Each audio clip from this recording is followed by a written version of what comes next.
Cidade FM feita para você, são 14 horas e 12 minutinhos.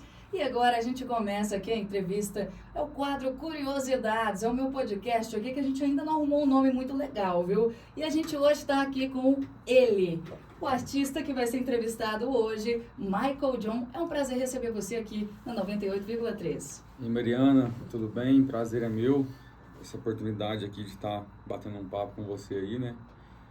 Bom demais. Pois é, e a gente sabe que tem um DVD aí pra vir, né, com vários covers maravilhosos, mas pra gente começar essa entrevista aqui, eu acho que o certo a fazer é começar do começo mesmo. Sim. Michael, quando foi que você se apaixonou pela música? Então, comecei bem cedo, assim, foi 2004 para 2005, mais ou menos. Eu comecei a fazer umas aulas de contrabaixo. Daí, rapidinho, eu já comecei a querer também passar pro violão, fiz aula de violão e guitarra também. E desde na adolescência eu tive algumas bandas de rock, né? Aquela pegada, a turma andava de skate e tal. E tinha aquele... Na época tava estourado aí o Charlie Brown, o Red Hot, tudo, Aí eu fazia as duas coisas, eu andava de skate e tocava nas garagens aí. E eu já arriscava, né, a fazer vocal, né? Eu era à frente das bandinhas de escola ali, que a gente fazia uns trabalhos nas aulas de inglês e tinha umas aberturas pra gente tocar ali na salinha lá de apresentação. E desde então, eu só fui me apaixonando mais, né? Escutando mais coisas diferentes, influências e tudo. E fui amadurecendo, né, musicalmente. Agora, profissionalmente, eu comecei a tocar em 2011. Comecei... 2010, mais ou menos, meados de 2010, eu comecei a fazer violões para duplas, né, de Tupaciguara, enfim, freelance, né? Mas 2011 mesmo eu tive minha primeira dupla aqui em Tupaciguara, o Mike e Thiago aí, né? Acho que a galera lembra. Isso, muito bem, né? Sim, aí eu fiquei até 2015, mais ou menos, com a dupla. Aí cada um foi para um lado. E em 2017 eu montei a segunda formação, que era o Felipe Bernardo, né? E rapidamente a gente já gravou um DVD em 2018, né? Sim. O Sunset. A gente gravou autorais e covers também. Tá no YouTube esse projeto, Felipe Bernardo 2018, Sunset, né? E também a gente acabou decidindo cada um ir para um lado, a gente pensava um pouco diferente e separou a dupla em 2022, né, resumindo. E desde então eu dei uma pausa depois disso e comecei a amadurecer mais minha cabeça, assim, a colocar, assim, porque eu não tinha muita coragem de fazer sozinho, sabe? Eu era segunda voz, então eu sempre fui muito inseguro nessa questão. Só que eu fiquei mais fechado, assim, musicalmente.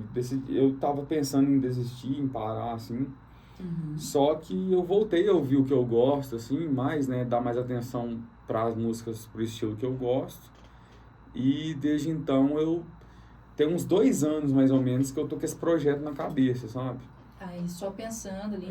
Articulando. Aí eu criei um grupo no WhatsApp comigo mesmo, sabe? Só para colocar ideias dos projetos, das músicas.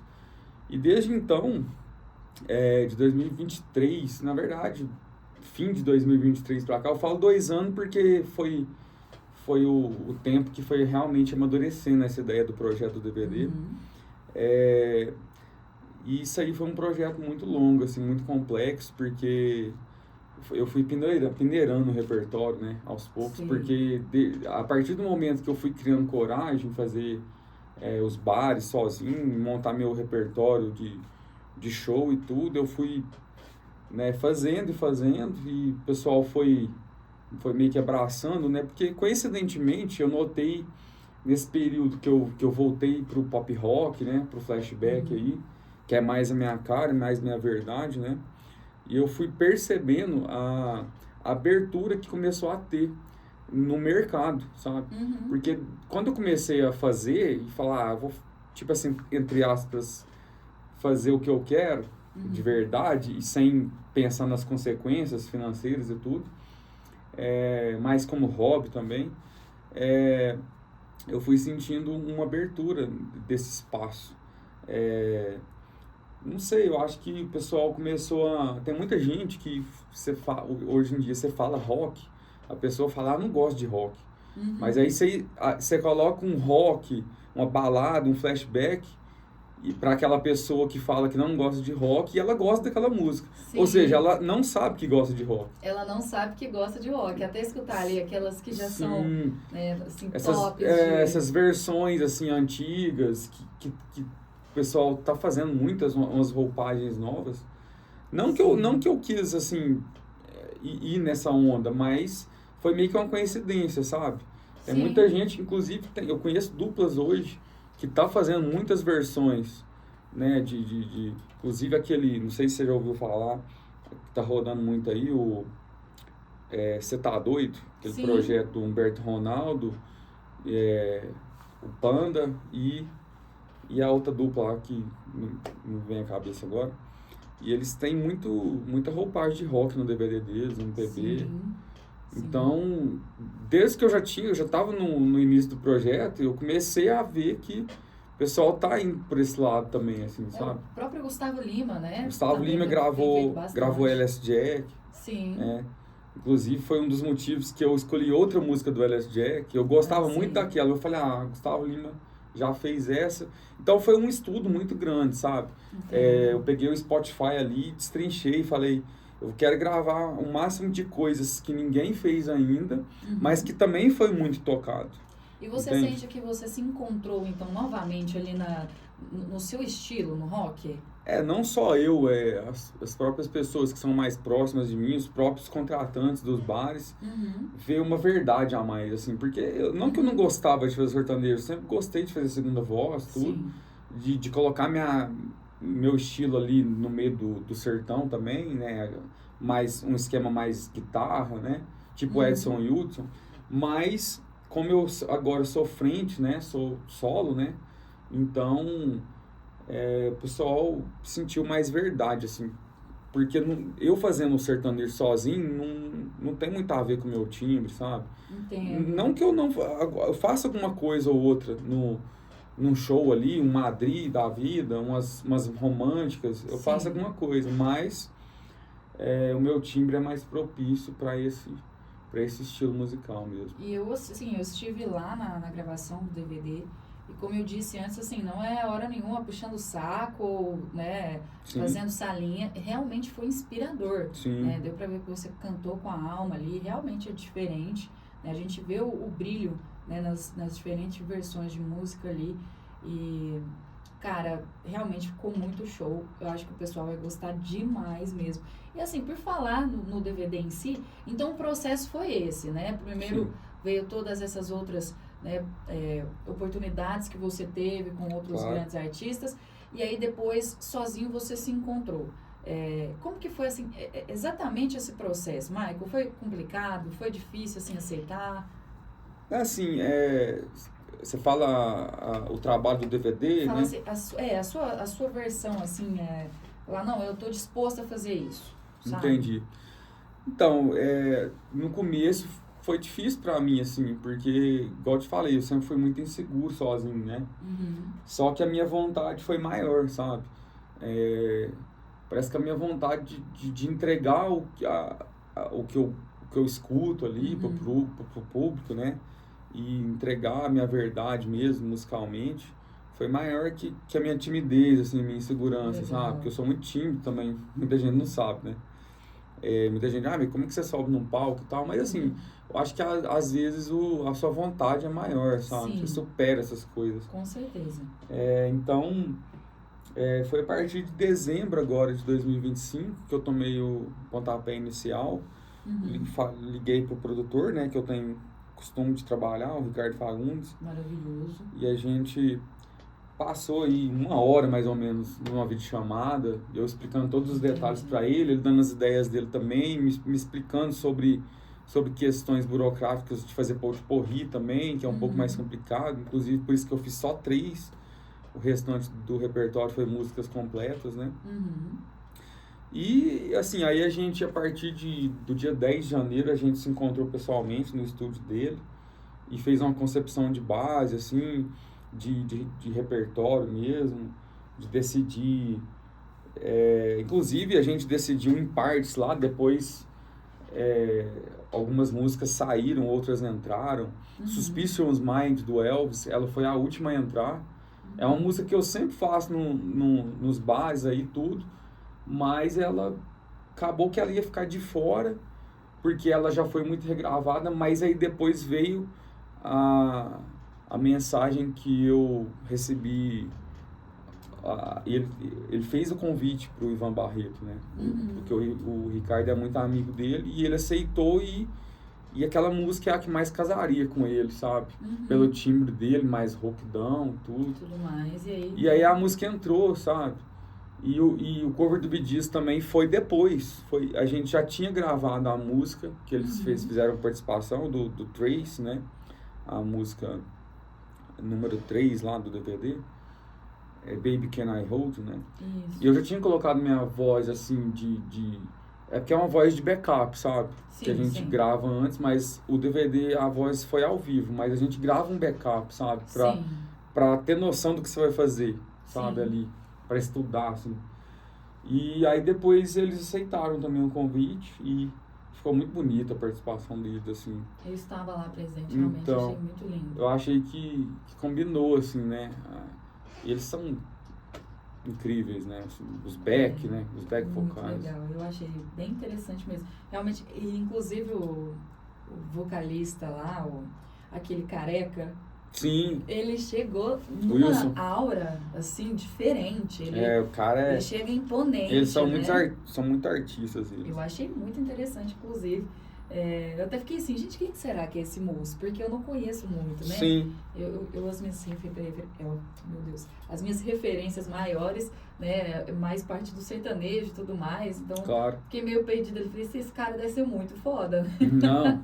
Eles são muito bons. Inclusive, eu fiquei sabendo que eles são cover do Bee Gees, mas eles não tocam só Bee Gees, né? No show deles. Mas o próprio cover oficial do Bee Gees falou que eles são melhor que eles. Caramba! Aí eu falei que os meninos estavam me contando, né? Os músicos, então. E falando em participação... Tarde! Olá, bom dia! Que prazer esse artista aqui com a gente. Você viu? Prazer, Você sabe que já foi meu professor, né, Maria? Já foi seu professor, já? Foi meu professor. Mas que a gente muito boa. E aí, irmão? E aí, irmão, certo? tudo bem? Sucesso pra você, viu? Obrigado. Põe um pedacinho, tem um aí pra me ouvir? A gente vai pegar daqui a pouquinho no intervalo, viu? Então tá bom. Tô querendo ouvir aquela pegada aí. Fechou, combinado. Valeu. Tamo junto, Ângelos.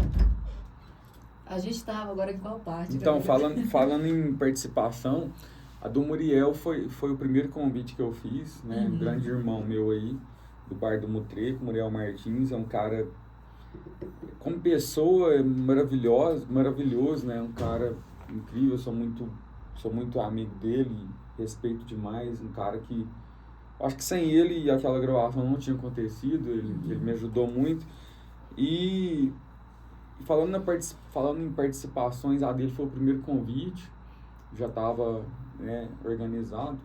E uma das músicas, que é a segunda do Poporri, a gente já fazia muito lá quando a gente fazia ela muito junto lá, que é a música Country.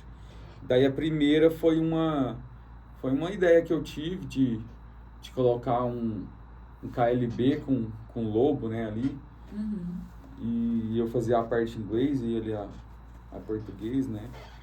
E eu acho que encaixou muito, assim. A gente já tinha o costume de fazer junto e ficou legal também.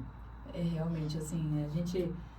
Eu agora falei, realmente foi inspirador, pessoal. Não tem como eu explicar para vocês o sentimento, pelo menos eu como artista, né, visualizando todo aquele projeto sendo idealizado, né, a forma como pareceu que você também estava no seu lugar de fala, sabe? Sim. Realmente, independente, como a gente acabou citando aqui, a imponência do vocalista do cover do Bee Gees, a sua imponência ali estava superior a tudo, sabe? Parecendo que você realmente estava no lugar onde deveria estar.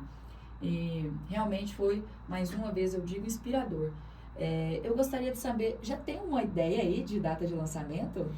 Então, a gente tem uma noção aí de um mês, né, para começar a entregar os trabalhos, mas acredito que de 2 meses para trás aí, 1 mês e meio mais ou menos, eu vou estar divulgando nas minhas redes sociais a data certa, né, e vou estar falando sobre as divulgações e os lançamentos nas plataformas, né, digitais, e no YouTube vai tudo de uma vez, sabe? Vai o DVD completo. É isso que eu queria te perguntar, se eu achei que os clipes de cada versão fosse sendo soltado devagarzinho, ou é tudo de uma vez só? Então, no YouTube eu decidi fazer de uma vez só, porque é aquele esquema de às vezes a pessoa, é um trabalho que a pessoa às vezes está em casa, sei lá, com os amigos comendo uma pizza, tomando um vinho e coloca para escutar. E aí escuta todas de uma vez, né? É um tipo de trabalho, assim, tranquilo, assim, de ouvir e tal, e eu decidi colocar. Mas eu vou fazer o trabalho separado depois, Sim. sabe? A divulgação separada, mas o DVD, ele, no YouTube, ele vai completo. É um link só. Gostei, inclusive, da ideia. Uma boa estratégia de marketing para música. Sim. Porque a gente sabe que hoje em dia o marketing para músicos é muito difícil, né? É bem complicado. Inclusive, esse trabalho, ele foi independente, sabe? Ele foi estudado mesmo. Eu decidi, assim, não fazer ele independente mesmo, para arriscar mesmo, assim, fazer um negócio mais limpo, sabe? Sim. Assim, um trabalho mais sem nada de holofote, assim, no começo, sabe? E depois eu vou trabalhar em cima do marketing aí, né? Trabalhar uns impulsionamentos digitais. Sim, que é muito importante. E direcionamentos, né? Certos, né? Eu acho que é aquele negócio, não adianta seu trabalho aparecer para 1 milhão de pessoas que não é daquele segmento, sabe? Claro. E às vezes ele pode aparecer para 10 mil pessoas que vai direcionar para mais 10 mil, mais 100, e que tem a entrega certa, né? Como se diz. Sim.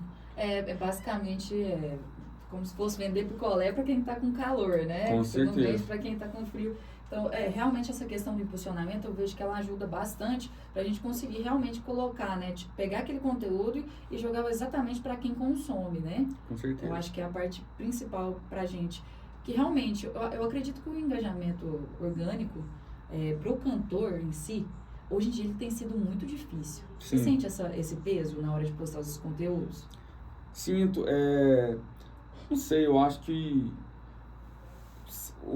eu sinto que o trabalho mais sério, ele tem não sei, eu acho que ele tem uma dificuldade, assim, porque o pessoal brasileiro, ele gosta muito mais daquele esquema de humor, sabe? Sim. Aquelas coisas ali, música de humor, entende? Exato. É uma música mais desleixada. Eu uso muito nos vídeos da rádio, né, que a gente prefere utilizar dessa ferramenta do que, de repente, ir muito sério às vezes, né? Mas realmente para o músico eu vejo que é muito difícil. E você não quer, de repente, seguir um segmento só para poder viralizar ali, né? Claro.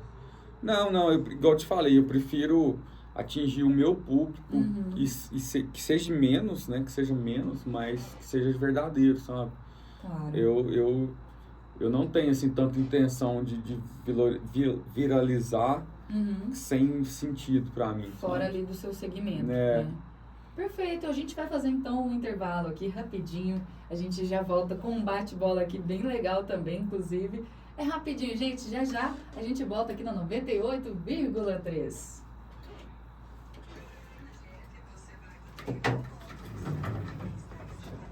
Ai, em algum momento que deu